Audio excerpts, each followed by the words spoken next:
UP से, जहां अमन Sahu gang पर एटीएस का एक्शन देखने को मिला है। गैंग के 3 शूटरों को गिरफ्तार कर लिया गया। बड़ी साजिश की फिराक में ये शूटर बताए जा रहे थे। जेल में बंद अमन साहू ये साजिश रच रहा था। सूत्रों के मुताबिक झारखंड एटीएस ने रांची, रामगढ़ और पतरातू में छापेमारी की और गैंग के 3 अपराधियों को गिरफ्तार कर लिया गया है। तो जेल में बंद अमन साहू साजिश रच रहा था, जिसे वक्त रहते नाकाम किया गया, क्योंकि 3 अपराधियों की गिरफ्तारी हो चुकी है। रांची, रामगढ़ और पतरातू में छापेमारी के दौरान ये बड़ी कामयाबी हाथ लगी। सूत्र ये जानकारी इस वक्त दे रहे हैं। और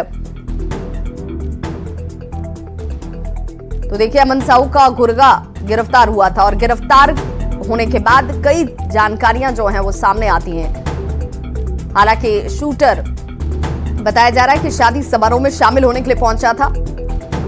जैसे ही पुलिस की रेड होती है, उसके बाद इसकी गिरफ्तारी होती है। तो गैंगस्टर अमन साहू का शूटर इस वक्त गिरफ्त में है एटीएस के और रांची और कुबला पुलिस की यह संयुक्त कार्रवाई, जिसमें बड़ी कामयाबी।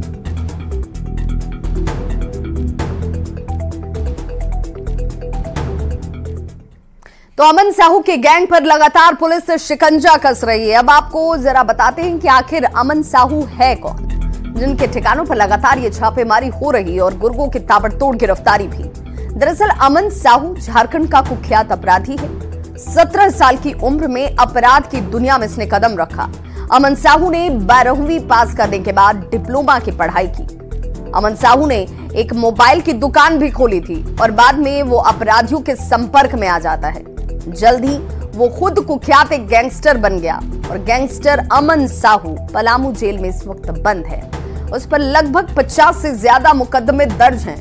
गैंग के गुर्गे कारोबारियों से रंगदारी की वसूली करते हैं। गैंग का हाथ हत्या और आपराधिक वारदातों में शामिल रहा है। तो जमशेदपुर के मोस्ट वांटेड अपराधी कार्तिक मुंडा की मौत हो गई है। बताया जा रहा है कि सरायकेला और जमशेदपुर पुलिस ने अपराधी की गिरफ्तारी के लिए छापेमारी की थी और इसी दौरान पुलिस से बचने के लिए कार्तिक मुंडा फ्लैट से नीचे कूद पड़ा। आनन फानन में उसे अस्पताल ले जाया गया, जहां डॉक्टरों ने उसे मृत घोषित कर दिया। आपको बता दें कि कार्तिक जमशेदपुर, सरायकेला समेत कई जिलों में वांटेड था और उस पर 70 से ज्यादा मामले भी दर्ज थे। इनमें 9 केस हत्या के थे।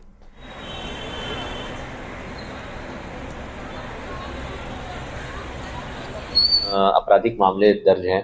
बहुत सारे मामलों में ये फरार भी घोषित है। बहुत सारे मामलों में 10 से अधिक, 15 से अधिक मामलों में इसके पास वारंट है।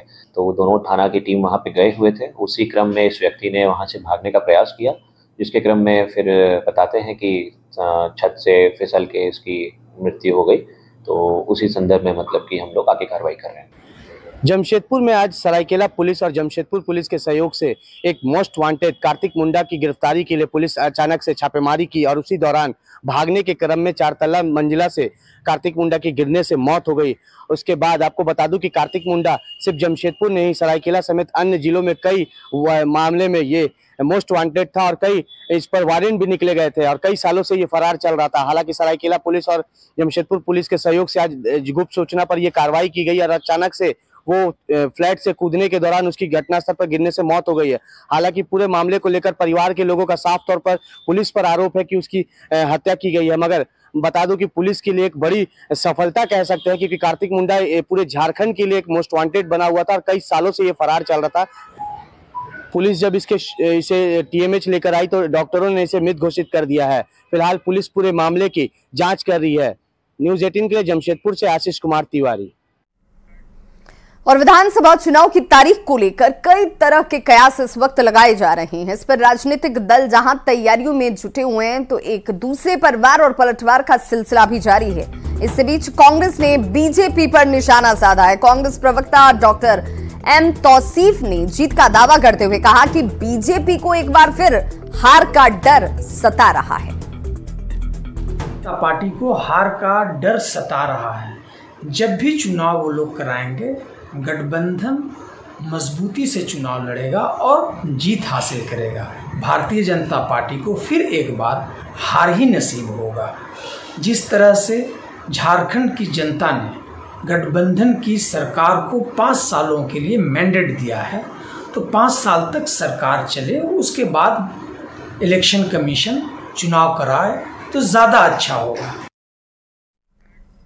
तो रांची में झारखंड सहायक पुलिस के 2300 जवान अपनी मांगों को लेकर 2 जुलाई से मोरहाबादी मैदान में आंदोलन कर रहे हैं। पक्की नौकरी और वेतनमान को लेकर यह आंदोलन किया जा रहा है और इस पर अब राजनीतिक बयानबाजी भी शुरू हो गई है। बीजेपी प्रदेश सरकार पर जवानों के साथ अन्याय करने का आरोप लगा रही है, तो वहीं सत्ता पक्ष का यह कहना है कि वो मांगों पर सुनवाई जरूर करेंगे।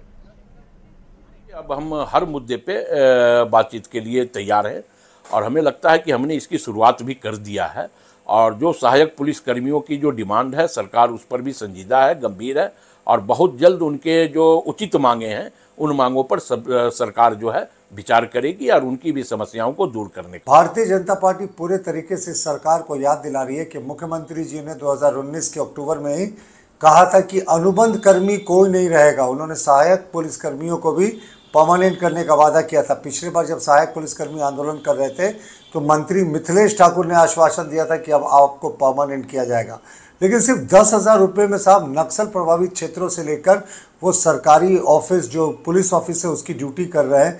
इन आदिवासी मूलवासियों के साथ